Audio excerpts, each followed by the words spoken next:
Скъпи гости, участници в конференцията, посветена на Варна Вулкан, радвам се от името на Община Варна и Градската художествена галерия да ви приветствам на това събитие, за което се готвихме една година и за което съм благодарна, че получихме подкрепата на всички тук присъстващи.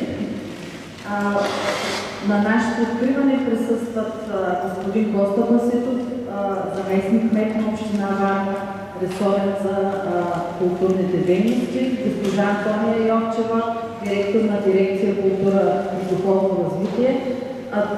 Конференцията ще открие професор доктор Аксинья Джурова, която ще представи своята книга, своята поредица от книги, посветени на нейните спомени срещи с известни личности в областта на културата и науката. От името на Община Варна обявявам конференцията за открита. Господин Божитов.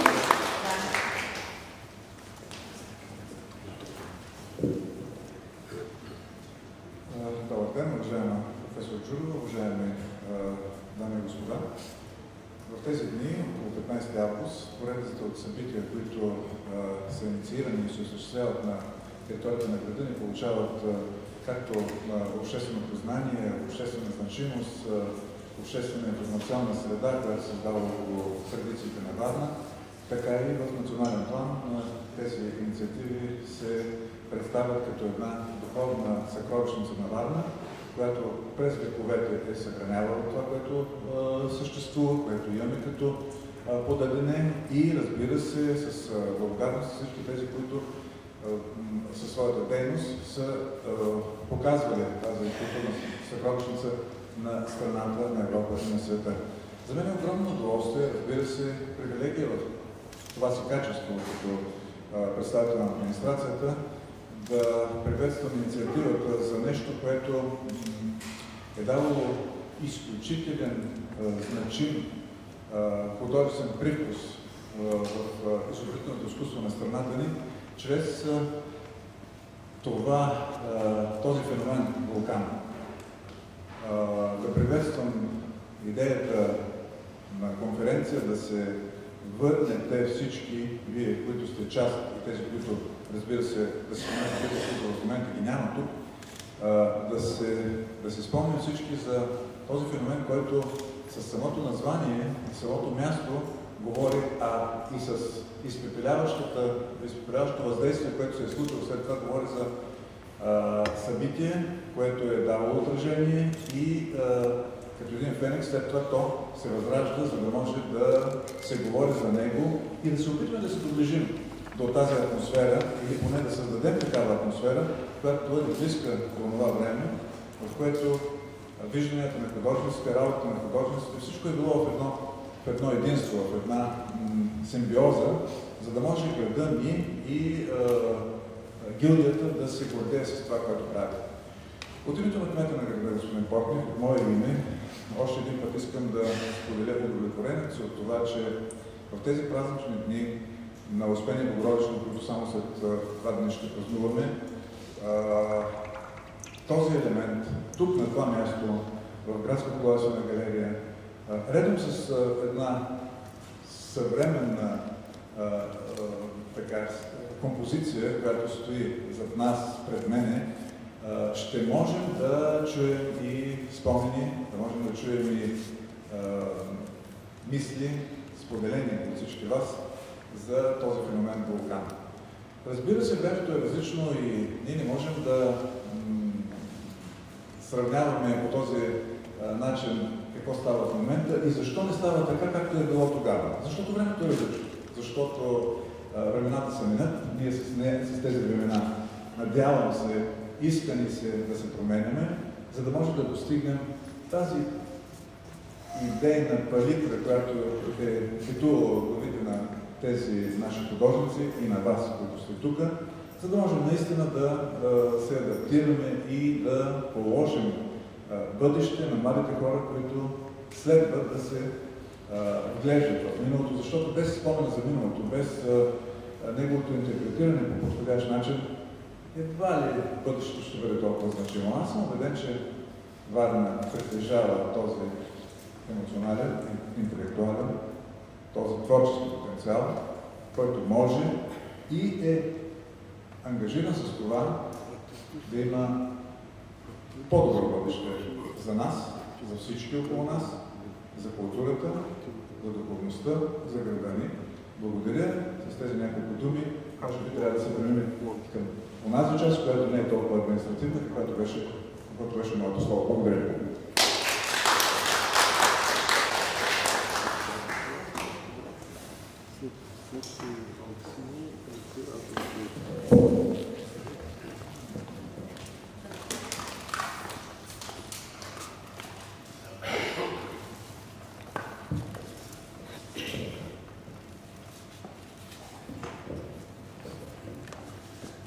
Добър ден на всички. Страшно ми е приятно, че съм между вас. И страшно ми е приятно, че съм в тази атмосфера, която чрез прекрасната изложба на господин Николов и тези снимки, които виждаме, и особено панорамата на фабрика Вулкан, ме връщат назад в годините. Поканата беше да кажа няколко уводни думи към това, което сте организирали научна конференция. Да ви кажа искрено, че не съм си мислила никога, може би участниците в фабрика Вулкан, ще дойде време, в което ще се правят научни конференции за това какво беше фабрика Вулкан.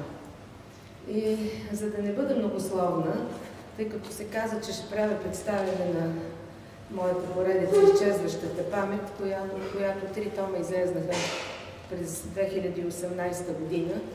3 тома, които бяха погледа на другия спрямо нас, тъй като ние имаме тази характерна черта да се самооценяваме. За мен беше много важно какво мислят другите за нас. Останалите 4 тома, от 4 до 7 са нашите художници, нашия поглед за нас самите и за тези, които са ни оценявали. Така че в момента това, което ще видите пред вас, са тези от 4 до 7 том, в които има 140 персонали за български художници и в които една голяма част е посветена на 3 големи групи в България. Пловдивската, така наречения Пловдивски Парнас, Монмартър, русинския Монмартър и разбира се най-емблематичната група фабрика Вулкан. Повече за това няма да говоря, тъй като не е прилично като автор аз да се представям книгите. Единственото, което искам да кажа, че те нямат никаква претенция за това, че се прави някакъв преглед на история на българското изкуство. Това не е възможно. Това е моят личен прочит на времето, моите лични контакти, не косвени. Всичкото, което е вътре, е моят личен контакт и приятелство с хората, с които съм се виждала през годините. Второто е една абсолютно непростима за професионалист позиция, каквато съм приела да направя тази книга. Това е позицията на моите лични впечатления и вълнения, която не е професионална. Вие разбирате, особено тези, които са творци, че не е редно един историк на изкуството да прави един емоционален прочит на това какво е видял и какви са нещата, които са се разкрили пред очите му. Но за мен беше важно преди всичко да разкрия част от художниците, тяхната свята и свети, в което е ателието, както беше фабрика Вулкан с тези над 60 ателиета и художници и семейства, които бяха вътре, много повече, отколкото да показвам какво мога като критик, като анализ и оценка. Така че това е личен прочит, без никакви претенции за цялостна панорама, но част от пъзела на това, което се е случвало в арт-културата ни след 60-те години до днес, може би ще намерите вътре. И може би след време тези, които изследват този период, ще намерят нещичко, което да им бъде полезно. И нарекла съм "Изчезващата памет", абсолютно не случайно. Някой ме попита защо не е съхранената памет. Ами защото тази памет изчезва и мен ми се иска да прехвърля някакви мостове между нашето поколение и тези, които идват след нас, с надеждата, че може пък да им бъде полезни с нашия опит, с нашата лудост, с нашите преживявания, с всичко това, което беше хубаво и всички изпитания, на които ни подложи времето.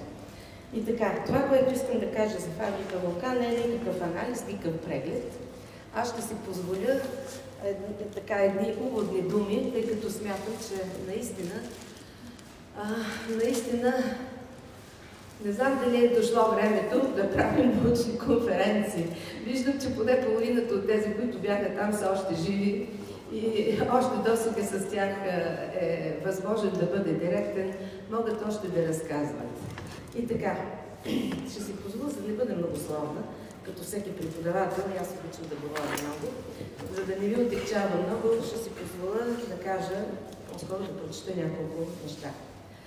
Значи, първо 30 години, откакто фабрика Вулкан престана да съществува, бе закрита, не са никак малко, за да се превърне едно явление в минало, чакащо своята оценка.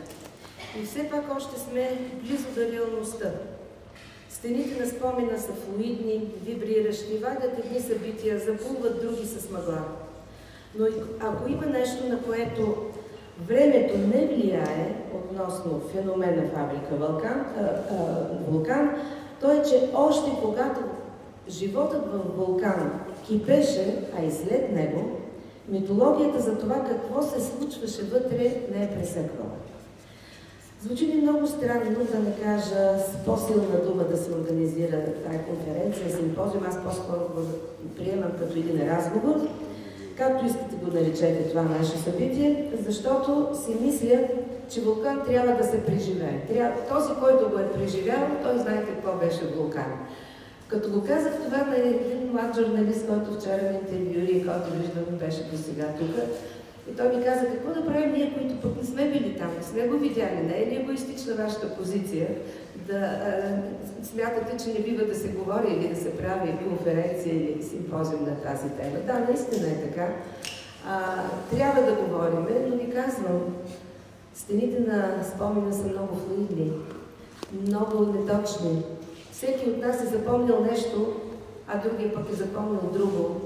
Аз съм забравила нещо, напомня ми го моя приятел до мен. И така. Но смятам, че в това, което би трябвало да си кажем днес, с което бих искала да започна, ще прочета няколко пасажа от това, което съм поместила в тези томове, които са определения на художниците, които бяха в фабрика Вулкан. Като веднага правя оговорката, че те бяха твърде много. Аз имах контакт с, може би, айде да кажа, една 20 от тези, които бяха там, не всичките. И така, започвам, сигурно сами се досещате защо, с това, което каза Стоимен Стоилов. Вулкан беше явление. Истински вулкан в художествения живот на България по това време. Много автори се изграждаха като имена и стилистика именно там. Вулкан беше творческа лаборатория за обмен на идеи, смисъл и вяра в обществото. Георги Лечев, който за съжаление не е добре, видяхме се сега преди откриването, казва, ако не беше Вулкан и групата, никога нямаше да стане биеналето на графиката във Варна. Митко Трайчев, който ще говори след мен, казва, познавам художници, които целуваха асфалта, влизайки във Вулкан. Вулкан беше свободна територия. Ванко Орумов. Вулкан бе чистилище за обитателите и неговите гости. Културен феномен. Като че ли бяхме на път да въплатим в реалност мечтите на Ван Гог. Вулкан не може да бъде преместен, казва 1992 година. Вулкан не може да бъде създаден отново другаде. Вулкан е обител, която трябва да бъде опазена. И ще се позволя още на Милко Бошков нещо да прочета. Той казва следното. Когато дойдоха в Варна, Вулкан имаше ореол на място, където стават някои нови неща. Наистина атмосферата беше много особена. Под особена разбирам не само странна, но и много хубава, защото там всичко се правеше от всички. Разбира се, в началото бяха Иванко и Стоимен, те бяха като водещи, но във всички други млади след тях имаше нещо общо, което ни направи такива, каквито сме сега. Щяхме да бъдем сигурно и по-добри, но не щяхме да бъдем по някакъв начин по-различни, ако го нямаше Вулкан. Във Вулкан имаше много енергия, музика, бохемски дух и странни неща ставаха. Беше нещо, както казва Хемингуей, безкрайен празник. И за щастие, освен безкрайния празник, се работеше и много. Как е ставало това, сега ми е малко трудно да си го обясна, защото всеки от нас направи много неща през този период. Не случайно прочетох тези мисли от казаното на участниците и от основателите на Вулкан. От дистанцията на времето, сега много често си задавам въпроса как се създаде тази художествена структура в изоставената фабрика Вулкан, привличаща с магнетизма си не само нашата общност, но и тези, които с резерви приемаха нейното съществуване. Ще се върна малко назад в годините, в които и аз, като повечето мои колеги, използваха всяка възможност, за да прилетя до Варна и кацна в този оазис на разкрепостения дух и поведение на варненските художници. Да съм част от привидно лековатите и весели вечери в техния емблематичен клуб, завършваш в ранните утрини. В резултат на тези мои посещения се родиха поредица предавания, още от информационен дневник, след това през всяка неделя. След това в Лик няколко филма, един от тях беше Звездоброецът на Милко Бошков. Но да се върнем отново към онези началото, по-скоро средата на 70-те и началото на 80-те години, когато варненските художници, възпитаници и на Художествената академия в София и Великотърновския университет, преминавайки през гаражистския период, да не го забравяме, имаше такъв, се консолидираха, водени от своя лидер формален и неформален Стоимен Стоилов във фабрика Вулкан и поселилите се заедно с него Венцислав Антонов, Емил и Снежина Попгенчев, Иван Коурумов, Печо Маринов, Димитър Трайчев, Мария Зафиркова, Александър Капличев, Милко Бошков, Георги Лечев, Владимир Иванов, Венелин Петров и така нататък. Не мога да изредя всичките 60 души. Създаде се графична база, прекрасна графична база, която конкурираше тази в София и в Самоков. И не случайно, точно след 79-та година, вече 81-та, графичното биенале се превърна в международно. Безспорен факт е, че на Балканите обществото се задвижва не чрез работещи държавни структури, а преди всичко от отделни личности, и връщането назад в 70-те и 80-те години силно потвърждава това. Тази личност, специално за феномена Вулкан, беше Стоимен Стоилов. Моторът на живота във фабрика Вулкан. Освен виртуозен рисувач и майстор на графичните техники, затова няма да ви говоря успехите му, какво владееше той, за да превърне точно тази фабрика и това, което се правеше вътре, в феномен и в мит? Той владееше нещо особено необходимо в тези десетилетия. А то беше умението да носи кръста на обществената отговорност. Тази, която спомогна да се изгради мост между поколенията, поощри талантливите по-млади в международната артистична конкуренция, твърдо убеден, че в това състезание те не са по-слабите, но имаха нужда от съпоставка и разширяване на личния си кръгозор. И тази негова позиция, отстоявайки я с всякакви средства, даде своите резултати. Защото независимо от подкрепата на ръководството на Съюза на художниците и на местното градско и общинско ръководство, това бе лично негова битка и на момчетата от фабрика Вулкан. Тези, които създадаха около старата фабрика ореола на легендарност и мит. Отново ще повторя. Много често си задавам този въпрос. Кое е това, което създава около едни художници митологии още при живе? И защо други безспорни майстори на четката не оставят след себе си тази аура на спомена, по-точно на живия спомен? Затова не е нужно само да притежаваш силна амбиция, с която да преминеш през живота, собствено силно творчество или да помиташ всичко около себе си и да го подчиняваш на собственото си его до степен да засенчиш тези около себе си. Освен силен характер, Стоилен Стоилов беше, което е една от предпоставките, разбира се, за да конструираш една митология, е необходимо и забележимост на личното присъствие в обществото, харизматичност и малко лудост и нестандартност на поведението, което по-голяма степен притежаваха тези около него. В нашия регион това не бе възможно да се случи без романтична вяра в творческия процес и рационалност и екстравагантност, както и умение да свалиш маската на благоприличието пред тези, които направляваха процесите у нас.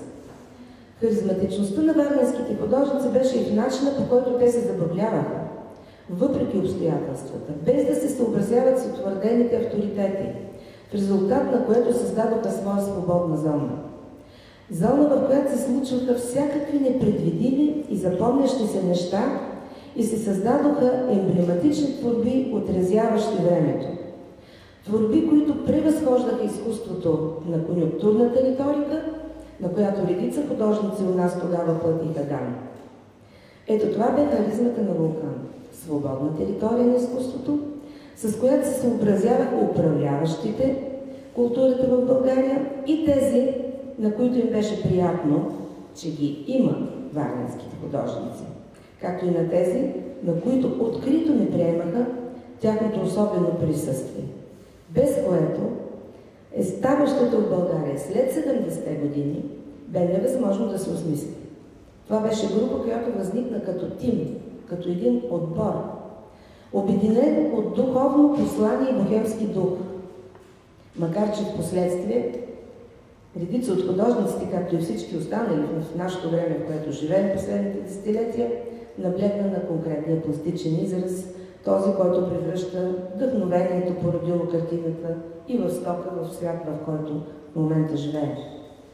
Но това беше и групата, за която протекциите на Светлин Русев, който помогна също за създаването на тази група, се ограничаваха само до толкова, доколкото да не пречи на планираните инициативи на варненските художници. Така неговия безспорен опит в разместване на картите и раздаването им с предимство на избраните от него не стигна до тези от фабрика Вулкан с малки изключения. Това, което казах, тези няколко думи, са само една малка част от пъзела, от артистичния пъзел, наречен Вулкан. Защото той включва само тези, с които съм общувала. Но артистичната и духовна аура на арт-сцената Вулкан направиха всичките над 60 души, които бяха вътре. И тук ще се позволя, защото днес откриваме 21-то международно биенале на графиката, ще се позволя да дам един отказ от разговора, който проведох със Стоилен по повод точно на първото биенале и следващите години до края на 90-та, които даваха един голям престиж и на града Варна, бих казала, и на целия ни артистичен живот. В първото биенале участваха Бруновски, Гаджович, Хложник, Вазарели, Величкович, Акира Куросаки, Марк Фризинг, след това Ернандес, Акира Куросаки, Конито Нагаока, Сърбите, Дадо, ето прекрасната изложба, която виждаме в момента и Величкович, Андерле и така нататък. И тук задавам въпроса на Стоилен, как стана всичко това, как се привлякоха тези хора, за да дойдат и да станат участници в биеналето. Причините, Стоилен казва, са следните. Първо, в света на графиката имаше тенденция графиката беше един свободен език. И тук мога спокойно да го кажа, защото аз почнах като критик на изкуство да се занимавам предимно с графика. Графиката излезе първа на международната сцена. Спомням си, моят първи каталог за графичното изкуство на България беше направен в 1971 година за участието на нашите графици в Сан Пауло. Говоря 1971 година. И затова Стоилен казва, графиката бе един свободен език. Можеше да пращаш отпечатък където поискаш. Второ, графични биеналите имаше в Любляна, Краков, Болония, Флоренция, Фридрихщад, т.е. В Европа имаше само 5. Трето, имаше определено натрупване още от старото поколение, което даде шанс на по-младите. И четвърто, имаше участие на наши графици навън, т.е. всичко взето заедно си беше натрупване, което даде резултат. Да не пропусна, казва той, и съдействието на председателя на секция графика към Съюза на художниците Христо Нейков, на председателя Светлин Русев и особено на приятеля на всички нас, Стоян Стоянов, Теч, който беше едно от редовните присъствия тук. Но, аз веднага ще добавя, защото по-нататък го има в разговора, не бива да забравяме 2 жени, които работиха на много отговорни обществени и партийни постове. Иванка Христова и Геновева Микова. Иванка Христова беше тази, която, извика Стоиме и му каза, има една фабрика, празна е, настанявайте се. Това беше фабрика Вулкан. Тъй като все пак, когато говорим за феномена, защото аз смятам, че това беше такъв за онези години, не можем да не кажем, че създаването на фабриката и на групата, която се оформи около нея, съвпадна с една добра конюнктурна политика на Съюза на българските художници за децентрализация на изкуството и създаване на дружества на българските художници и съответните групи. Тук и Пловдивските майни, и Русинския Монмартър, но, например в София, не се получи това. В София имахме различни места, на които се виждахме. Това беше клуба на журналистите, това беше Бамбука, това бяха също руския клуб, унгарския ресторант, около Старешински и така нататък. Но не се получи ореола, който стана именно тук, в тази фабрика. Причините са много, част от тях съм се опитала да представя в книгите. Но не забравяйте, колеги, има и по-млади тук. 70-те години у нас се представиха няколко емблематични изложби. Аз ще спомена само на Хуан Мирон, италианска живопис, испанска живопис, мексиканска живопис. Започнаха международните биеналите на младежката живопис, ако си спомняте, няколко поред. 80-81 година за 3 месеца се показаха изложбите на Симеон Меркадо, първите инсталации в България. Симеон Меркадо доведе гурото на европейската критика и световна. Пиер Естани, който дойде заедно с Женевиев Брелет и Ото Ан. Пиер Естани беше главен редактор на Домос, международното списание за изкуство, което имаше седалище Милано, Париж и Нюйорк. Той докара двамата изкуствоведи Ото Ан и Женевиев Брелет, които отразиха прекрасно изложбата на Меркадо. През нощта, 12 часа една нощ, са заснемани в телевизията и показване, направиха първия, така, би го казал, хепенинг, с една гола жена, цялата посипана в талк, в старата, голата стая, бялата стая, така наречена. Казвам всичко това, защото това, което се случи тук, се вписа в част от тези поредици от събития. Те ги подготвиха, имаше предиспозиция за да стане това. И още нещо, което не бива да се забравя също. Спомняте си хепанинга, виждат тук приятели, които спомнят първия хепанинг, който се направи в двора. Този хепанинг, 1985 година, беше организиран от 5 души. Милко Бошков, Ванко Урумов, Георги Лечев, Петю Малинов и Димитър Трайчев. След това последва 1987 година хепанинг в двора на Софийския университет. Това бяха с страшно много участници, между които най-голямото, най-силно участие ще ви изборя, защото това бяха вече младите хора, за които ние много малко говорим някой път. В тази група, която участваше от Варна, бяха Цветана Векова, Панайот Минев, Веселин Василев, Иван Иванов, Агоп Генеджиан. В този хепанинг тогава участваха като Едмон Демирджан, Александър Хайтов. Ще ви позволя да само да ги изреда, няма да ви отекчам. Галина Шехерян, виждаме прекрасните работи зад мене. Рафи Шехерян, Олег Гочев, Елдъс Лолов, Кирил Прашков, Анжела Минкова, Васко Иванов, Асен Ботев и така нататък. Казвам тези неща, защото наистина това, което се случи тук, беше част от едни процеси, които назряваха и които създадоха за мене едни от най-добрите неща и най-силен период между 80-та и 90-та година в българското изкуство, който беше една добра база, underground, за да може да се оцелее или поне да оцелеят тези, които бяха готови да оцелеят на изпитанията. Знаете какво се казва в Стария завет, какво казва апостол Павел и в Стария завет, и той повтаря: изпитания трябва да дойдат, за да се появят избранници. Мене се струва, че тази, независимо, че се разруши фабрика Вулкан, беше това место, в което това беше една работилница за изкуство, работилница за каляване на характери, защото живота на всеки от нас е една борба, но на художниците, най-вече на творците. Така че те бяха готови за тази борба и ми се струва, че добре се вписаха, не само в чужбина, но и у нас и продължават да се вписват. И за да приключа, искам само да кажа, записвайте спомените и това, каквото се е случвало на живите, останали още от тази група в фабрика Вулкан. Записвайте ги, защото след време това ще бъде ценно. Не оставяйте времето да ги заличи или вятъра да ги разпилее. Това е вашето богатство, това са историите, които прехвърляме между поколенията. Това е нашия опит и мъдрост, колкото и да не се учим, казват историците от историята. Все пак това е едно натрупване, съзнателно или несъзнателно, което ни води напред. Благодаря ви за вниманието.